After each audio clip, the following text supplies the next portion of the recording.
Pernah bertanya-tanya kenapa tiba-tiba banyak wilayah mengalami musim panas panjang, kekeringan, bahkan kebakaran hutan?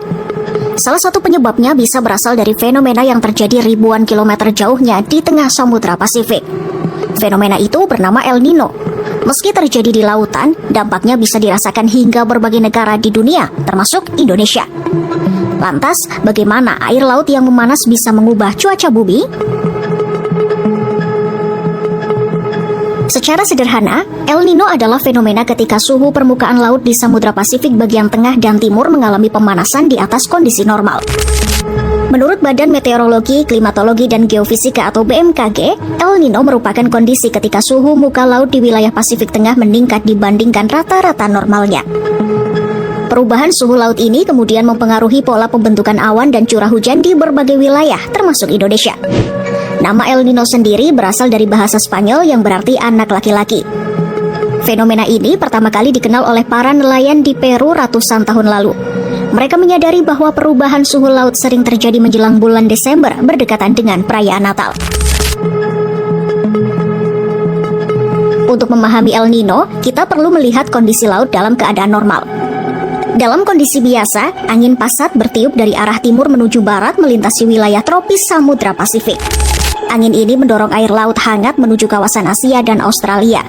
Sementara itu, di sekitar pantai Amerika Selatan seperti Peru dan Ekuador, air laut dingin dari kedalaman naik ke permukaan.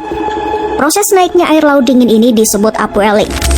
Air laut dari kedalaman membawa banyak nutrisi yang sangat penting bagi kehidupan laut, sehingga membantu menjaga keseimbangan ekosistem. Namun, ketika El Nino terjadi, pola tersebut berubah.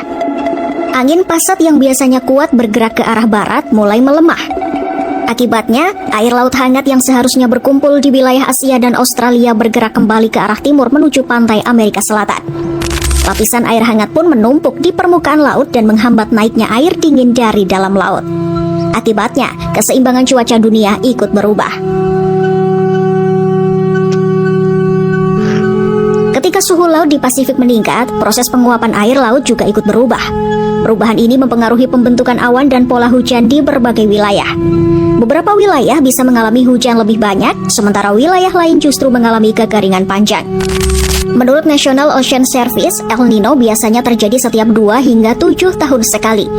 Namun kemunculannya tidak memiliki jadwal pasti. Fenomena ini umumnya berlangsung sekitar 9 hingga 12 bulan, tetapi dalam kondisi tertentu bisa bertahan lebih lama dengan tingkat kekuatan yang berbeda-beda.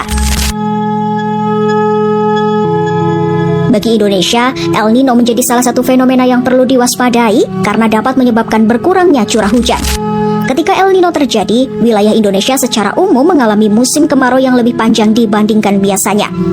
Akibatnya, beberapa daerah dapat mengalami kekeringan, berkurangnya cadangan air, hingga gangguan pada sektor pertanian.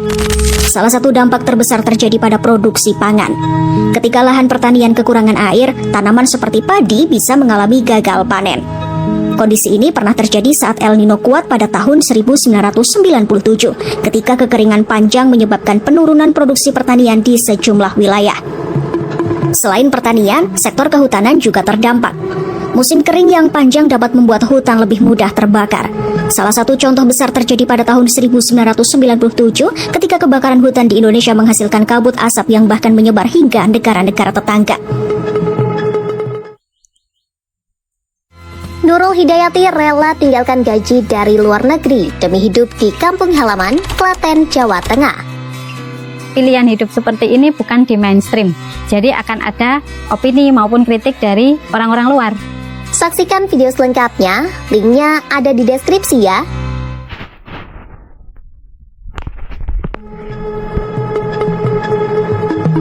Dampak El Nino tidak hanya dirasakan Indonesia. Fenomena ini dapat mempengaruhi berbagai wilayah di dunia.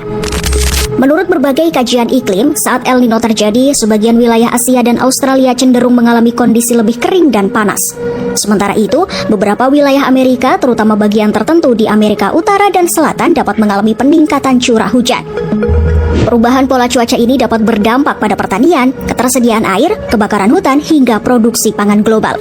Karena itu, El Nino bukan hanya masalah cuaca biasa, tetapi fenomena alam yang bisa mempengaruhi kehidupan jutaan orang.